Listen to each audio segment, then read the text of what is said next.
start by asking you a question? Do you remember those parties? You know, the masquerade parties? You're not quite sure the real person behind the mask. Yes.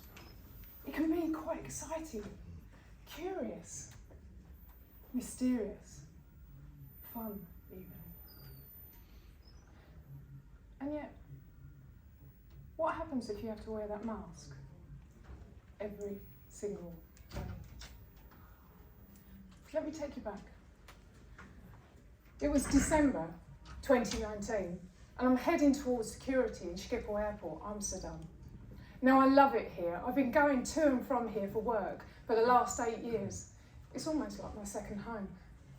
And it's so easy. You just scan your passport and you're through. And you see those stairs over there? I should take them, really. But as always, she's gone shooting up the escalator, not a believer of anybody else around her. I have to take them instead.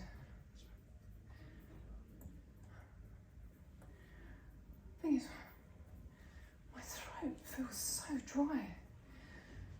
And I'm sweating so much. I know why that is. It was that bloody interview. I mean, why on earth I was being interviewed after working for a company for 23 years? And the crazy thing is that I was one that designed the organisation that she just interviewed me for. And I have to tell you, it did not go well at all.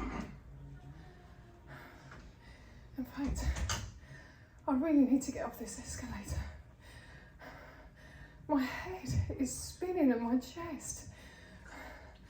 I wish she'd move out of my way. Why is she looking at me like that? As her dark brown eyes look at me with a bob framing her round face.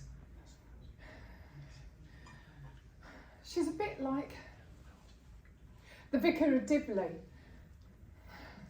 It's Dawn French from the Vicar of Dibley, but unlike her smile rarely meets her eyes. And I don't want to hear what she's got to say.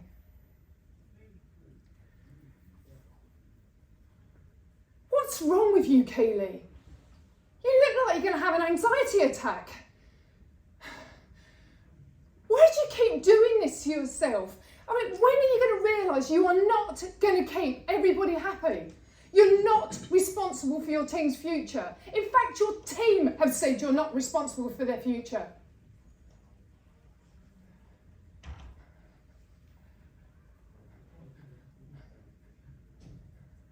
I know, Joyce.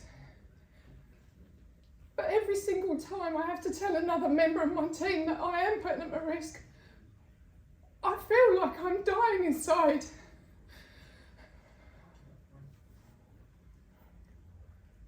I know, Keely, but there is only so much you can do. And do you know whose future you should be looking after? Your own. And that's clearly obvious that you're not doing it. And yet, the interesting thing is, turns out I wasn't responsible for my future. Because not a month later, I'm sitting across Joyce from HR on a Zoom call. Well then, Keely, it looks like you didn't take any heed on what I had to say, but it doesn't matter now, because you wasn't successful in your interview, and I'm afraid we're putting you at risk. Just like that. And in that moment, my world came crashing down around me, and mentally and physically, I shut down.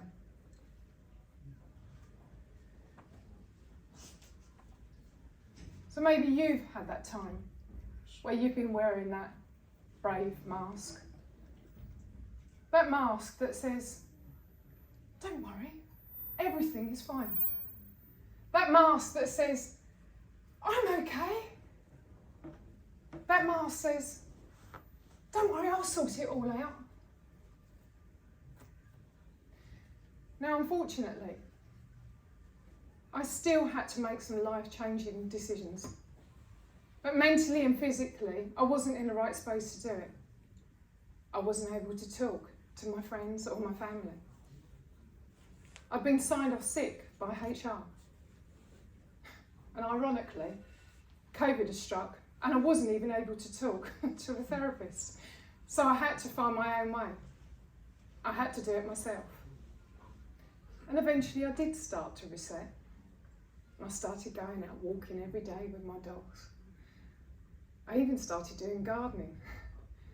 It turns out that I actually enjoyed it, which is just as well, because I'm not saying my garden was overgrown, but I'd actually grown my own forest. And I went from growing weeds to gunning to be on the Chelsea Flower Show. And eventually I did start to re-energise. I started doing things like yoga and meditation. I actually learned to stop and slow down. And I started to reflect. I reflected about the past, what went well, what didn't go so well. I started reading books about Simon Sinek, Find Your Why, and books about burnout and imposter syndrome.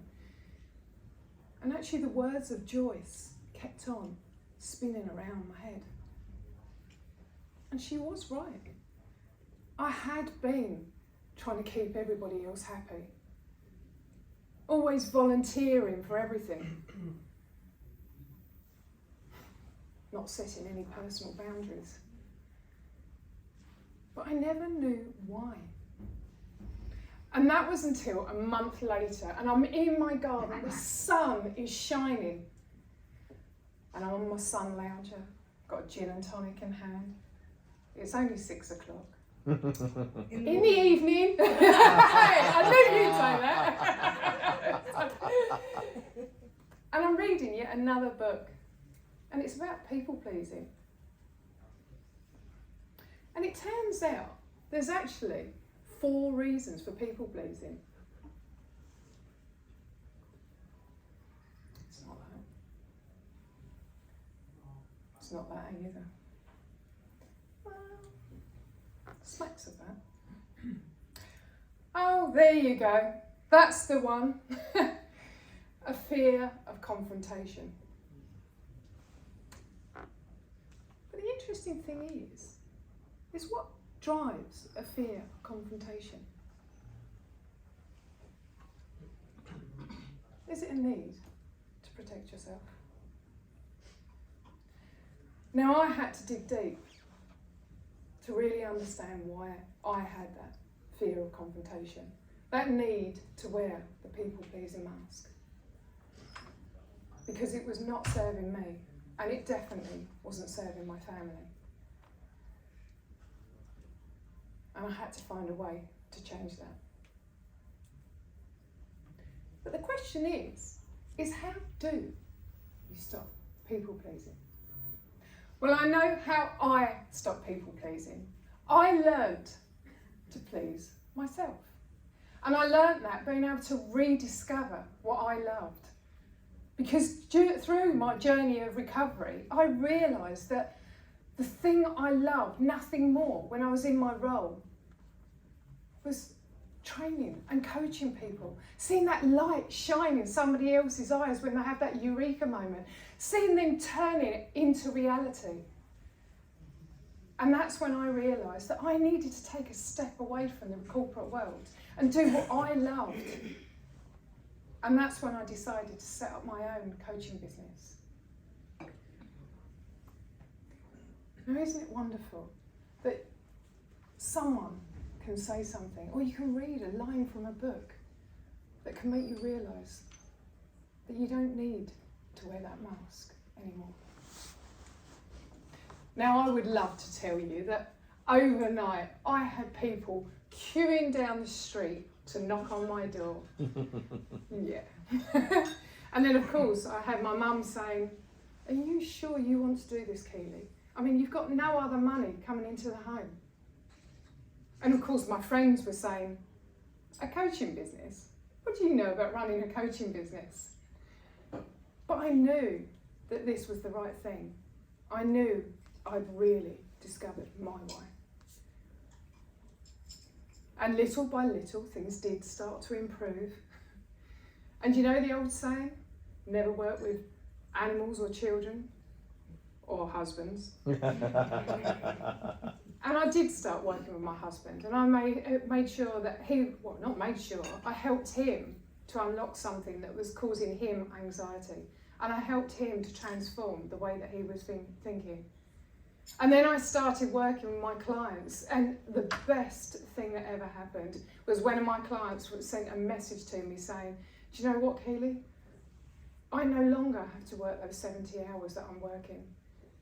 My family are being more open with me. My team are being more vulnerable. And as a result of that, I'm working less hours. And I'm also healthier than I've ever been in my life. And where am I now? Well, who would have thought that this year I would have become a #1 best-selling author? I started being invited to international speaking engagements in Northern Ireland and more recently in Cancun, Mexico. And on top of that, I was award-winning Mentor of the Year for the Santander Mentoring Program for Women Leadership Program.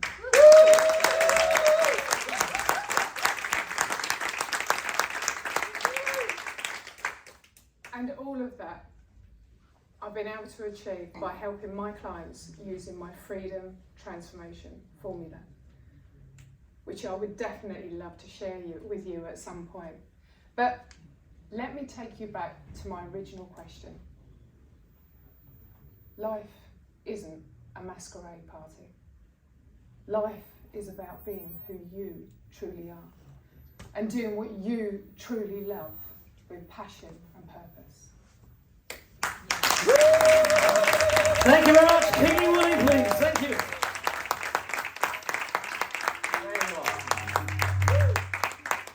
Did you feel that energy there? Did you hear it? Yes. This lady is resonating.